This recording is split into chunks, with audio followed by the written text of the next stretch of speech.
আমি সম্পূৰ্ণৰূপে চেষ্টা চলাই আছো কৃত্ৰিম বানৰ পৰা পৰিত্ৰাণ পাবৰ কাৰণে 2-এটা বছৰটো লাগিব কাৰণ এই বছৰ আমি মুখ্য যিসমূহ নলা সেই নলাসমূহ ডাঙৰ কৰিবৰ কাৰণে আমি কেন্দ্ৰ চৰকাৰৰ ওচৰত পুঁজি বিচাৰিছিলো ইতিমধ্যে আবণ্টন দিছে গতিকে নলাসমূহ মেইন ষ্ট্ৰম ৱাটাৰ ড্ৰেইনেজ বিলাক ঠিক কৰিবৰ কাৰণে অলপ সময় লাগিব কিন্তু আমাৰ চেষ্টাটো আছিল ডিচিল্টেশ্যন কৰি গোটেই ৰাস্তা নলাবিলাক ক্লিয়াৰ কৰি কিমান সোনকালে পানী নোহোৱা কৰিব পাৰো আজি এটা কথা ঠিক যে য'ত বৰষুণৰ পানী হৈছে তাত ওলাই গৈ আছে কিন্তু মেঘালয়ৰ পাহাৰৰ পৰা যিটো পানী নামিছে সেই পানীটো আমি ৰখাব পৰা নাই কাৰণ সেই পানীটো অত্যন্ত বেছি পৰিমাণে আহিছে এতিয়া আপুনি যদি চানমাৰি বা হেতুফালে চাই সিমান পানী নাই কিন্তু এই পাৰ্টটোত গোটেই জিএছ ৰোডে হওক বা আমাৰ নেশ্যনেল হাইৱে হওক বা আমাৰ এই ৱাৰলেছ ৰুক্মিণী গাঁও এই পাৰ্টটোত গোটেই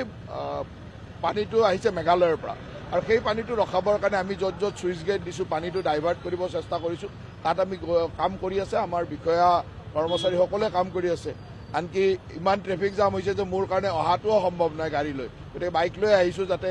ৰাইজক আহি অকণমান আমাৰ কৰ্মচাৰীখিনিক সকাহ দিব পাৰে যে চিৰিয়াছনেছটো তেওঁলোকে বুজে আৰু কামখিনি ভালকৈ এইটোতো আৰু গুৱাহাটীখন এনেকুৱা এখন আনপ্লেন চিটি যে ইয়াত আগে এনেকুৱা ধৰণৰ ঘটনা যেতিয়ালৈকে আমি প্লেন ৱেত পানীখিনি ওলাই নব নোৱাৰো তেতিয়ালৈকেতো এইখিনি আমি কষ্ট কৰিব লাগিব কাৰণ তাৰ ওপৰত আমাৰ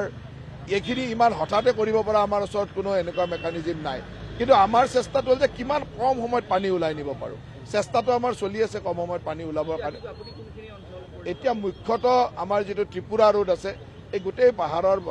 পানীটো যিটো আহে মেঘালয়ৰ পৰা সেইটো ত্ৰিপুৰা ৰোডৰ পৰা আমি ডাইভাৰ্ট কৰোঁ যাতে চিটিলৈকে সোমাব নোৱাৰে বা নেশ্যনেল হাইৱেৰ পানীখিনিও আমি সিফালে ওলাই দিব পাৰোঁ গতিকে ৱাৰলেছত মই পানী চালোঁ যে ৱাৰলেছত উল্টা পানী অহা নাই কিন্তু ইয়াৰ পৰা পানীটো ওলাই যাওঁতে যিটো সময় লাগিছে এতিয়া ত্ৰিপুৰা ৰোডৰ পৰা আমি পানীটো কিমান সোনকালে পাম্প কৰি ওলাব পাৰোঁ সেই কথাটোৱে লক্ষ্য কৰিছোঁ আৰু য'ত য'ত পাম্প লগাব লাগে সম্পূৰ্ণভাৱে পাম্প লগাইছোঁ গোটেই আজিৰ যিটো পানী সেইটো মেঘালয়ৰ ফালৰ পৰাই আহিছে আৰু মেঘালয় বুলি ক'লে গোটেই পাহাৰখনে USTMও তাৰ এটা অংশ গতিকে আৰু আটাইতকৈ ডাঙৰ কথা হ'ল এতিয়া যিটো বতৰ বিজ্ঞান কেন্দ্ৰৰ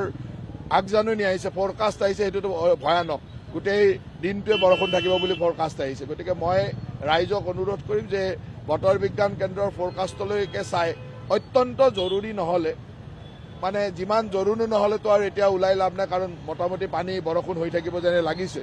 আমাৰ চেষ্টা থাকিব কিমান পাম্পিং কৰি পানীটো ওলাই দিব পাৰোঁ